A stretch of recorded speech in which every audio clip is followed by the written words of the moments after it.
Eu peguei uma passagem aqui em Gênesis capítulo 13. Gênesis capítulo 13, versículo 1. Diz assim, olha. Antes deixa eu mencionar. Você lembra que em Gênesis 12, Deus chamou Abraão? Em Gênesis 12 é o chamado de Abraão. O que Deus fala para ele? Abraão, sai da tua terra, sai da tua parentela, sai da casa dos seus pais e vem para uma terra que eu vou te mostrar. Eu farei de você um pai de multidões. Lembra que Deus falou isso com ele? Sai da tua casa, da tua terra, da tua parentela, da casa de seus pais. Ou seja, sai do espaço geográfico que você vive, saia da companhia dos seus parentes e saia da casa dos seus pais. Porque o povo de Abraão tinham costumes idólatras e Deus queria levantar um povo santo. Então Deus dá essa orientação para ele. O que Abraão deveria fazer? Pegar a sua esposa, seus bens e sair rumo ao caminho que Deus apontasse. Era só isso. Mas olha o que Abraão faz. Em Gênesis 13, versículo 1. Saiu, pois, Abraão do Egito e foi para o Neguebe, com sua mulher e com tudo o que possuía. Até aqui está tudo certo. Pegou a esposa, porque ninguém deve abandonar a esposa. Pegou a esposa, pegou os seus bens. Só que no finalzinho da frase diz assim, ó, e Ló foi com ele. Sabe quem era Ló? Era um sobrinho, era um parente. Ah, pastor, você não gosta de parente? Gosto. Mas para aquela decisão específica, para aquela orientação específica da parte de Deus, era preciso abandonar o parente. Larga o parente para lá. Deixa o parente só para o dia que tiver um churrasco, Abraão. Que tiver uma festa, que tiver uma reunião de família. Mas para isso que eu estou chamando você, não leve ninguém além da sua esposa. Mas Abraão levou Ló com ele. E não deu outra. Ló foi o problema. A presença de Ló foi o primeiro problema que Abraão enfrentou. Se você continuar a ler comigo Gênesis 13, a partir do verso 5, diz assim, Ló, que acompanhava Abrão, também possuía rebanhos e tendas. E não podiam morar os dois juntos na mesma região, porque possuíam tantos bens que a terra não podia sustentá-los. Não havia uma terra suficiente para sustentar todos os bens de Abraão e Ló. Eles eram pessoas de posses. Por isso surgiu uma desavença, teve uma briga entre os pastores dos rebanhos de Abraão e os de Ló. Nessa época, os cananeus e os ferezeus habitavam aquela terra. Então teve uma discussão, teve uma briga entre os pastores de Abraão e os pastores de Ló. Ah, porque as minhas ovelhas vão pastar e aqui, não, aqui eu quero que as minhas pastem, as suas pastam ali. Eu não sei como é que foi a briga, mas houve uma desavença entre eles. Por quê? Porque Abraão não tomou a decisão correta. Abraão não fez a escolha certa. Ele não seguiu a orientação de Deus. Às vezes nós também somos assim. Deus dá uma direção certinha. Vai lá, faz isso, isso e isso. Aí você vai lá, faz isso, isso e isso, e da sua cabeça você faz aquilo. Você quer complementar aquilo que Deus mandou fazer. E aí você acaba metendo os pés pelas mãos, tomando decisões erradas, decisões que muitas vezes vão trazer consequências. Parece algo inofensivo ter levado um sobrinho, né? Não, gostando do meu sobrinho, não quero levar ele para morar comigo. Mas deu problema, tá vendo? Deu problema. E ele teve que se separar do sobrinho. Verso 8 diz assim, olha, então Abrão disse a Ló, não haja desavença entre mim e você, ou entre os seus pastores e os meus, afinal nós somos irmãos. Aí está a terra inteira diante de você. Vamos nos separar. Se você for para a esquerda, eu irei para a direita. Se você for para a direita, eu irei para a esquerda. Abraão estava dizendo assim, olha, o lado que você escolher, eu vou para o lado contrário. O fato é que nós não podemos mais andar juntos, Ló. Aí o verso 10 diz assim: olhou então Ló e viu todo o vale do Jordão, todo ele bem irrigado, até Zoar. Era como o jardim do Senhor, como a terra do Egito. Isso se deu antes do Senhor destruir Sodoma e Gomorra. Ló escolheu todo o vale do Jordão e partiu em direção ao leste. Assim os dois se separaram. Abraão ficou na terra de Canaã, mas Ló mudou seu acampamento para um lugar próximo a Sodoma, entre as cidades do vale. Ora, os homens de Sodoma eram extremamente perversos e pecadores contra o Senhor. Olha só, o poder das nossas escolhas. O que Ló fez aqui foi uma escolha pela aparência. Ele escolheu pela aparência. Ele olhou para um lugar que era a Campina Verde do Jordão, viu ela toda irrigada e disse: é para lá que eu vou. Aqui é o lugar que eu quero. Só que no final dessa campina dava nas cidades de Sodoma e Gomorra, que era um lugar totalmente dominado pelo pecado. Isso custou caro para Ló, irmãos. Lembra que Deus destruiu depois Sodoma e Gomorra? E que Ló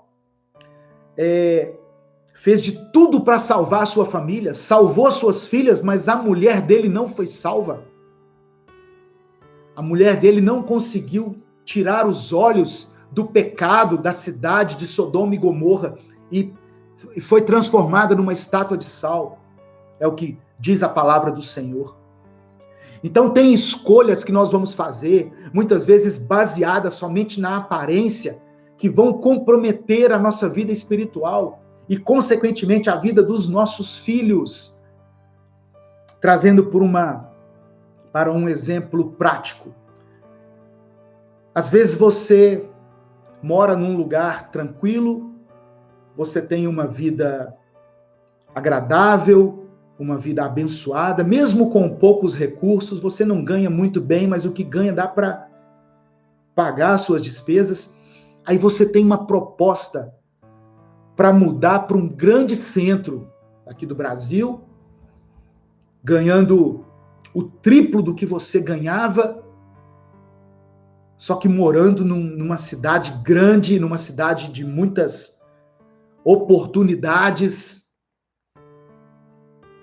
E aí você só pensa na sua carreira, você não pensa na sua esposa, você não pensa nos seus filhos, e acaba agindo de qualquer maneira e comprometendo a vida espiritual da sua família. Porque quando chegar lá, os seus filhos podem se envolver com coisas que não deveriam.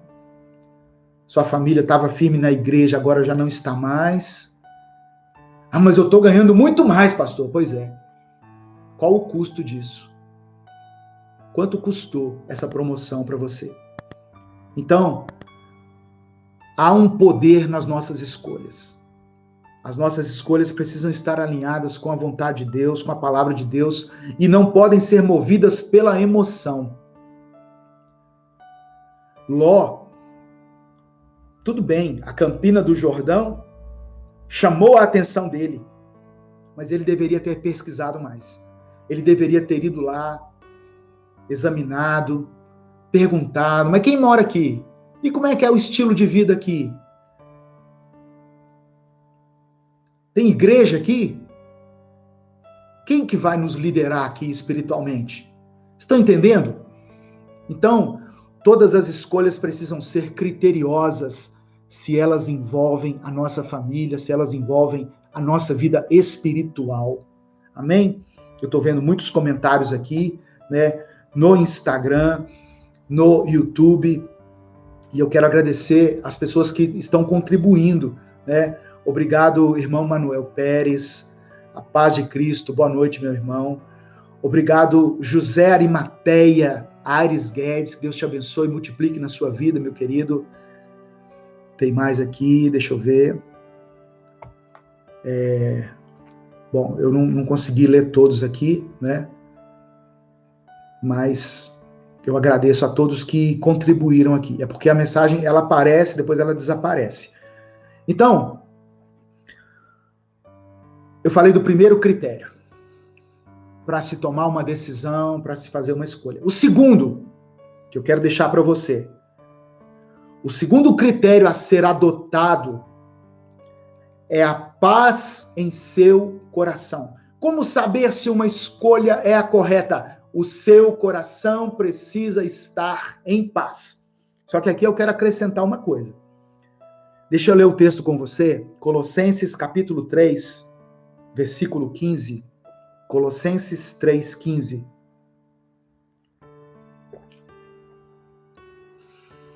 Diz assim: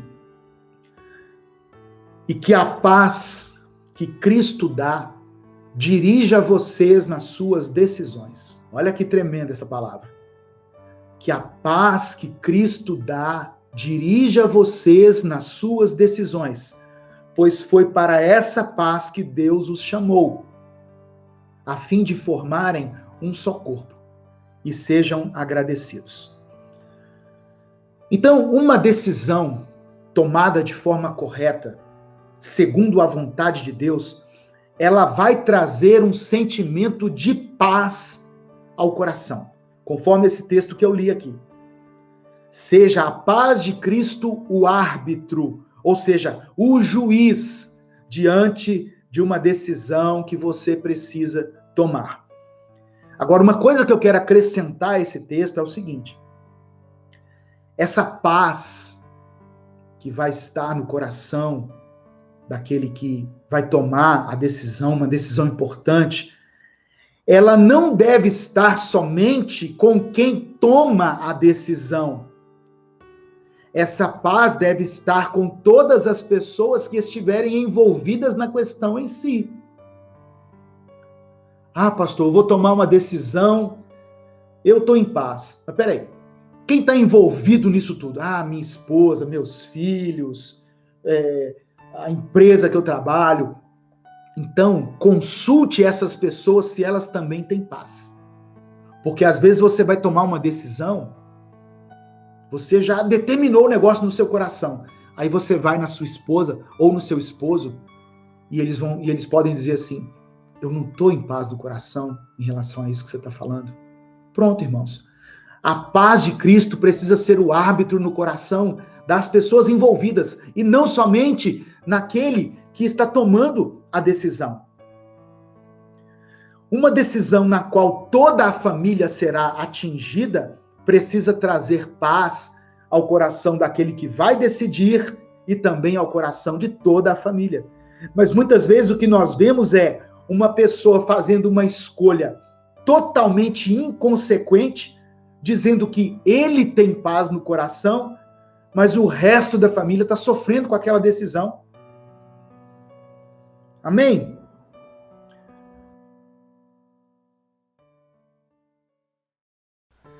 Uma atitude de louvor, de adoração, uma vida de oração vai fazer com que o ambiente ao seu redor seja transformado.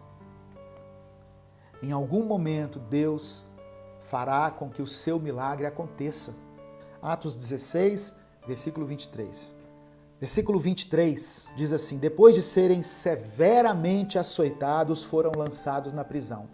O carcereiro recebeu instruções para vigiá-los com cuidado. Verso 24. Tendo recebido tais ordens, ele os lançou no cárcere interior e lhes prendeu os pés no tronco. Por volta da meia-noite, Paulo e Silas estavam orando e cantando hinos a Deus. Os outros presos os ouviam. Irmãos,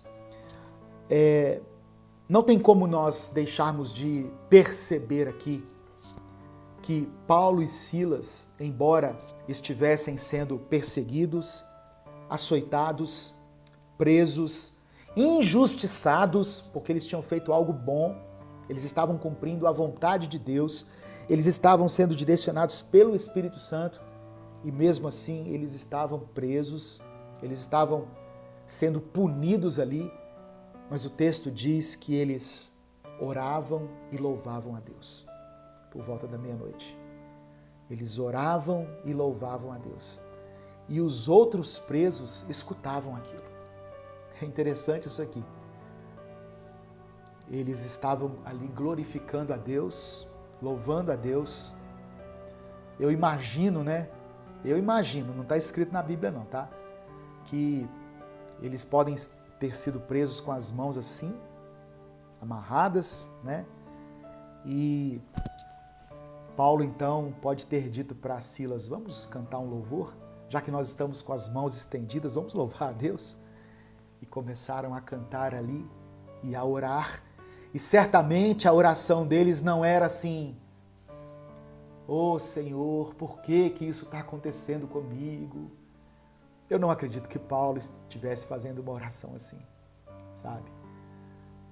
O coração de Paulo era tão grato a Deus pelo que o Senhor tinha feito na vida dele, pela revelação que o Senhor tinha dado a ele, pela maneira como Deus havia transformado a mente dele, e ele passou de um perseguidor de cristãos a um apóstolo, alguém que conhecia Deus de forma íntima.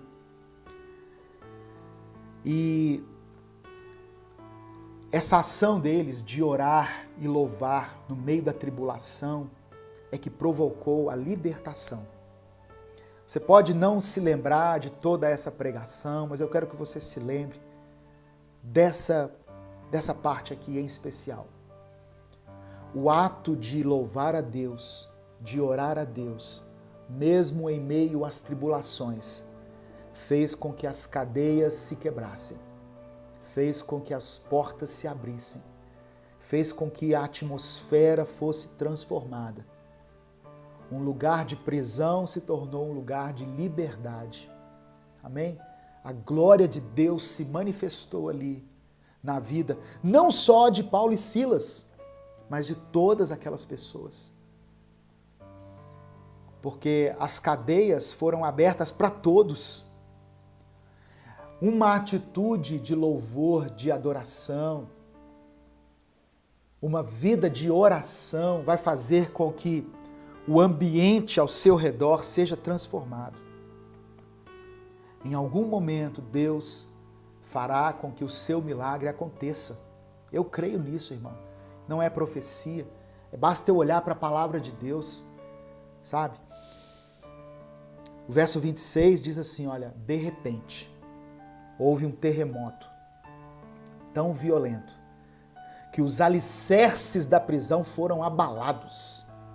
Imediatamente todas as portas se abriram. Imagina isso. Todas as portas se abriram e as correntes de todos se soltaram. Não foi só as correntes de Paulo e Silas, as correntes de todos se soltaram. O louvor liberta. Uma atitude de louvor liberta. Não é cantar louvor simplesmente, não. Eu vou cantar aqui e o negócio vai dar certo. Não.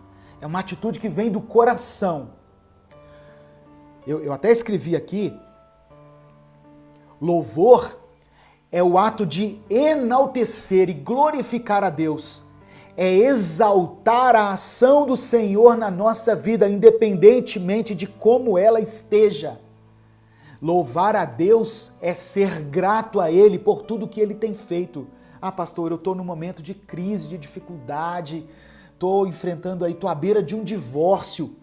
Louve a Deus, enalteça a Deus.